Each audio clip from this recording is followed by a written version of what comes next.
Okay, let's get in a circle. The reunion of her former third graders was Jane Elliott's first chance to find out how much of her lessons her students had retained. All right, now, Raymond, why? I want to know why you were so eager to discriminate against the rest of these kids. At the end of the day, I thought the miserable little Nazi. Really, I couldn't stand you. It felt tremendously evil. All your inhibitions were gone. And no matter if they were my friends or not, any pent-up hostilities or aggressions that these kids had ever caused you, you had a chance to get it all out. Wow. I felt like I was a king, like I ruled them brown eyes, like I was better than them. Happy. You know? And you did it all day. Yeah. How did you feel when you were the out group? Boy, that day, after we went home, and talk about hating somebody, it was there. You hated me. Yeah, of what you were putting us through.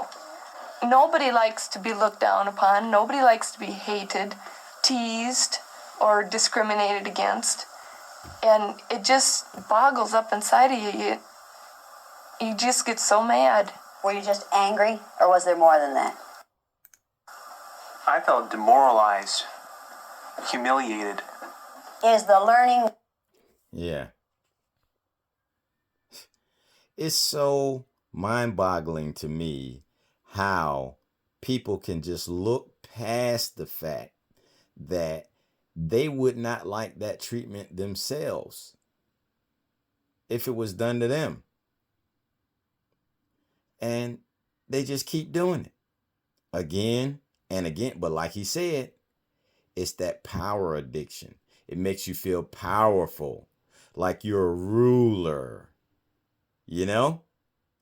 Because that's called low self-esteem.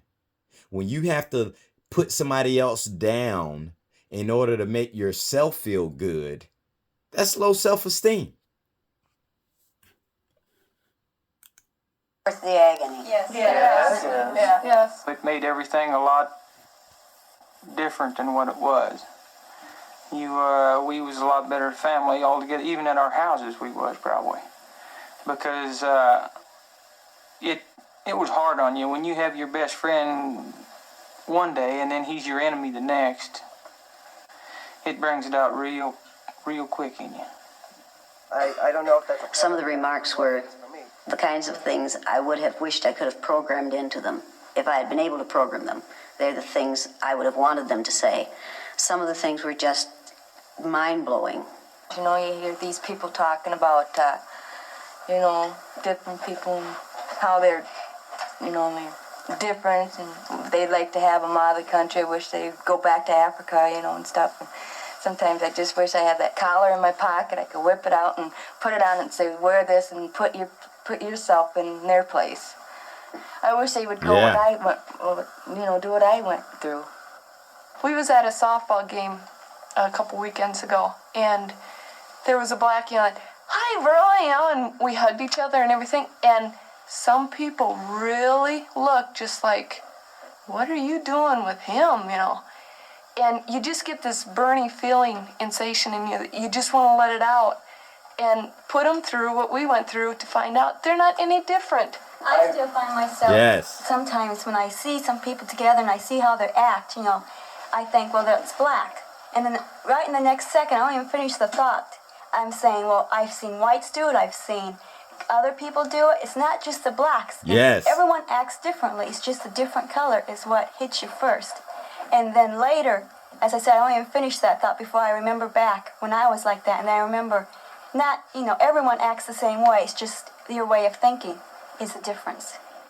Right. Like when my grandparents or somebody, and they... So it has nothing to do with your culture, how you behave. Has nothing to do with that, for the most part. It's all individual. Like if someone wants to be a homosexual, African Americans are not prone to be homosexuals any more than anyone else. It's that person's choice to live the life they choose to live. It's that person's choice to allow someone's words to adversely affect them or not. It all boils down to your personal choice and whether or not you are mentally weak or strong. If you let things people say and do to you adversely affect you, you're weak.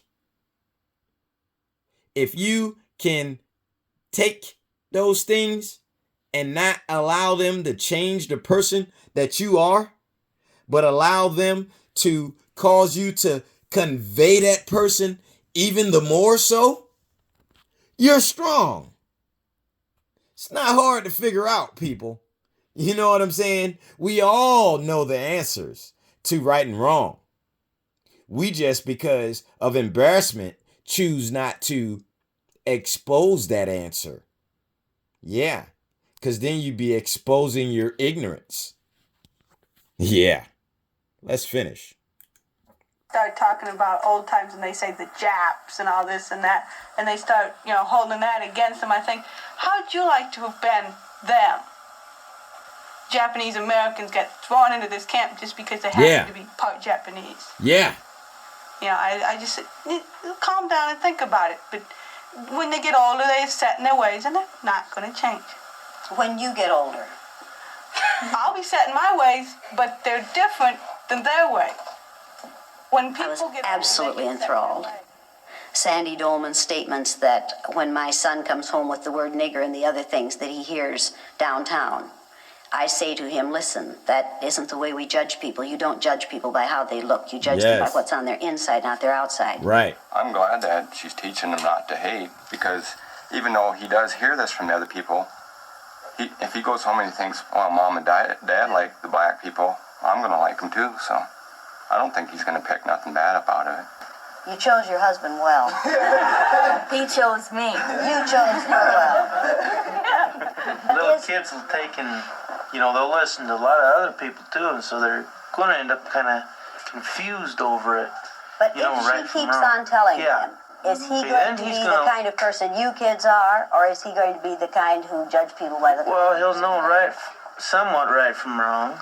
He'll know You know that he won't. but he'll have the ideas. He won't be judging them by their color, but he won't know what we know fully, having been through it. He won't learn The collar. the prejudice from us. He won't learn prejudice first-handed. Yeah. He'll He just- won't learn to be prejudiced from us. I mean, they won't learn to discriminate between people from us. He might hear it from others, but never from us. Okay, what's it like to be married to somebody like that? When I was going to marry Sheila, I knew for my future that I was going into the military. At first, I thought, is she going to be able to handle being with all the different nationalities? And then I read the book, A Class Divided. The Class Divided, before we got married and before I joined the Army. And I said, hey, she's not going to have any problems. Should every child have the exercise, or should every teacher? Everybody, not just. Yes. Every school ought to implement something like this program in their early stages of education. They should. If Jane Elliott's lesson in discrimination changed the way these young people feel about discrimination and racism, it also had a totally unexpected result. The second year I did this exercise, I gave little... So, this should be not only taught in schools, but it should be taught in homes as well. This should be the standing ideology for Americans, because America, the great American melting pot, the great American melting pot. America's goulash, a mixture of everything.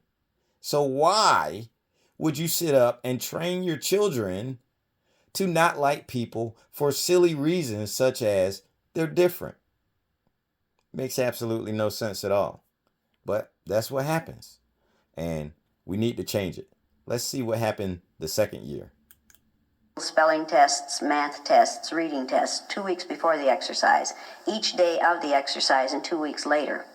And almost without exception, the students' scores go up on the day they're on the top, down on the day they're on the bottom, and then maintain a higher level for the rest of the year after they've been through the exercise. We sent some of those tests to Stanford University, to the psychology department, and they did a sort of an informal review of them. And they said that what's happening here is kids' academic ability is being changed in a 24-hour period. And that isn't possible, but it's happening. Something very strange is happening to these children because suddenly they're finding out how really great they are, and they are responding to what they know now they are able to do. And it has happened consistently with third graders. Wow. So I don't know if y'all just caught what she said, but basically she gave us the equation to make America great. Not again, but for the first time ever. By destroying prejudice and allowing everyone to feel self-worth, it caused those children whose scores had dropped to go to a level that they hadn't been before, and they maintained that.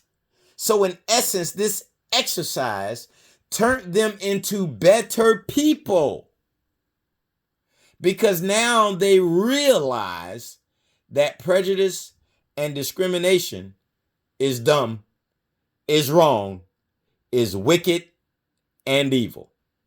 Wow. If that doesn't prove and show y'all that we need to stop racism at every turn, you're part of the problem. Be blessed, people. Peace.